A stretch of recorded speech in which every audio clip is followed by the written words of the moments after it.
I'm going to use some real data about the United States real gross domestic product to explain the business cycle.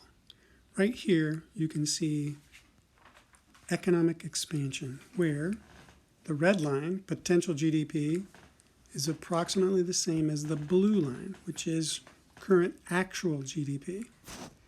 So potential GDP is what we could do, and the blue line right here, when it rises above potential, which it can do for a little while, is a boom. Everybody's excited, lots of people spending money, the economy is at a peak. Often that's followed by people realizing they were a little too excited, and we have in 2000, 2001 a recession. The gray bars on this particular set of data are always recessions. So you can see expansion, a little excitement and boom, and then finally recession, and the economy starts to recover. When we get to 2008 and the financial crisis, you can see the recession is much, much bigger. So a really bad recession followed the collapse of the financial system. And as you see, the potential GDP continues to grow, but people just aren't working. The banks were broken. It's hard to get loans. Businesses were not confident in the future. But at some point, you get to the bottom of the recession, and there begins to be a recovery. So at the bottom of the recession, where the gray bar ends, and the blue real GDP number starts to rise again, we see recovery until we get back to the past peak of actual real GDP. Beyond that past peak is an expansion, but in the case of the years after 2010, the expansion is very slow.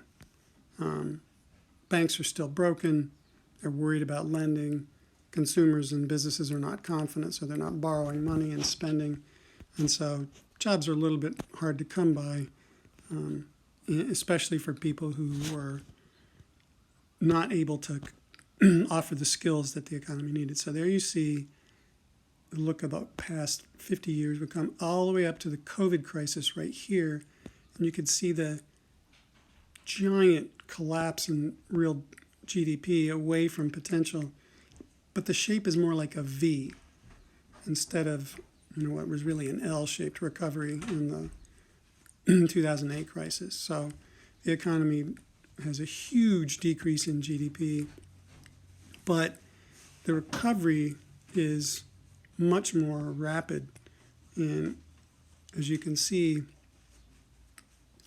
the actual GDP is about all the way up to potential GDP at the present moment. So we move back to potential GDP over a much more rapid period of time, despite the big changes in prices. And there you have a look at the phases of the business cycle using real data from the United States economy. Hopefully, this will help you make some sense out of that particular part of Chapter 12.